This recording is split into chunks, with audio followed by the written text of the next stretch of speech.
Hi guys, it's Levi from the Feature Maker Lab. Our mission is to raise awareness about technical career fields and have fun while we're doing it. Today, we're going to be learning how to change the tire on a car a lot like an auto mechanic would. Let's get started.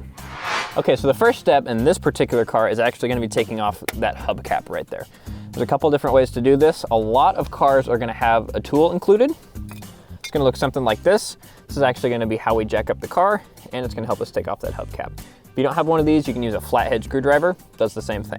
So with the tool, we just use that right there. It's going to slip into that slot, pry it off. How nice of them. Okay, the next step is going to be to crack loose our lug nuts. Now we want to do this before we jack the car up, because if you do it when the car is jacked up, the wheel's just going to try to spin on you. So how you do that, you're going to take this piece of your tool, or you can use a tire iron. It's going to look something like that.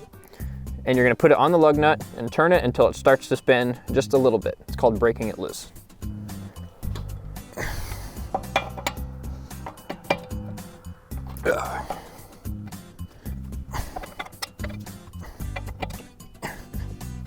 The next step is going to be to actually jack up the car.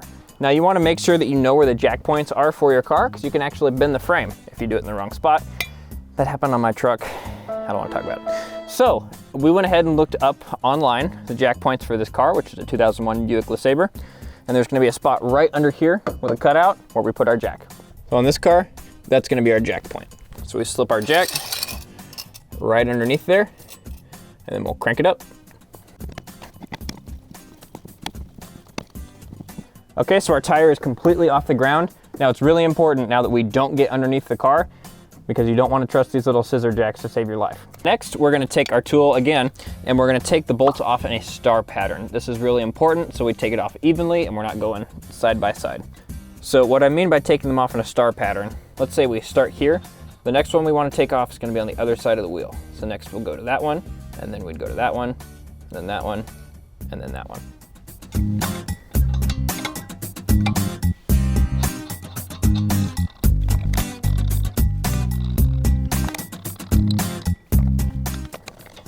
You might need to put your foot on the bottom of the wheel to keep it from coming off for that last one. Then we're ready to take it off.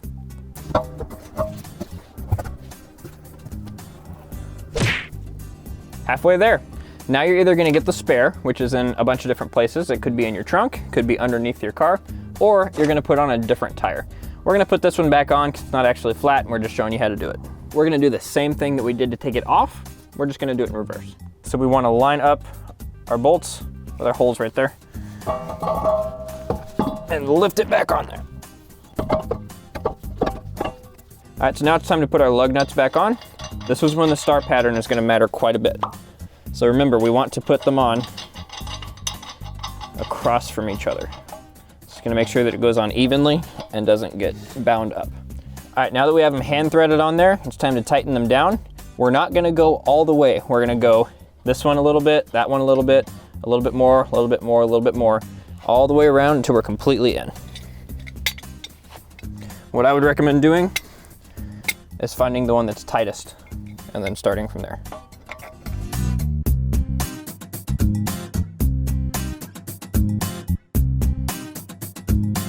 Snug. And snug. Remember, this one was snug when we started.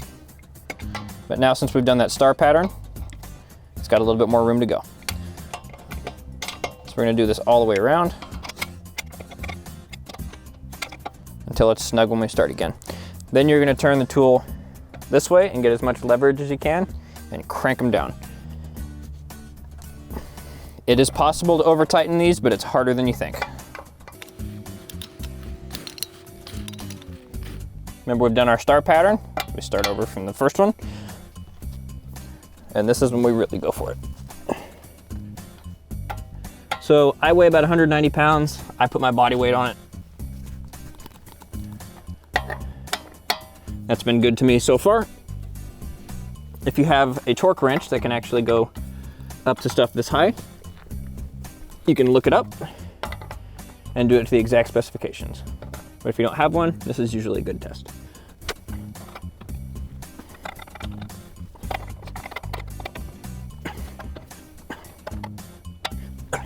So now that those are back on, we're just gonna put that hubcap right back where we found it. All right, so now that our wheel is back on, we're gonna jack the car back down, put the weight back on the wheel.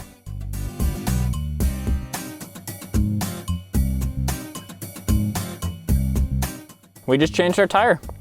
Hopefully you found this video helpful, and if you did, please stick around for a shameless plug.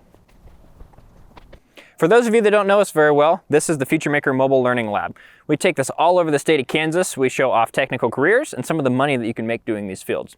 We have a virtual reality welder, a virtual painter, a rivet station, augmented reality computers. We got a lot of stuff that we really love showing to students. If you'd like to book us to come out to your school and do a session with you guys, you can find us at www.futuremakerlab.com. Or if you're not in Kansas or the Wichita area, we actually do live streams where we show off 3D printers and CNC machines. Feel free to book us. We would absolutely love to do a session with you guys. Until next time, have a great day.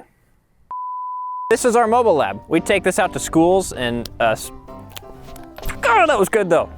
For those of you that don't know us very well, this is the mobile lab, and that's an airplane. Ah! So you're getting the hang of the flow. I know what you mean. Shoot. Oh, you broke the light mod.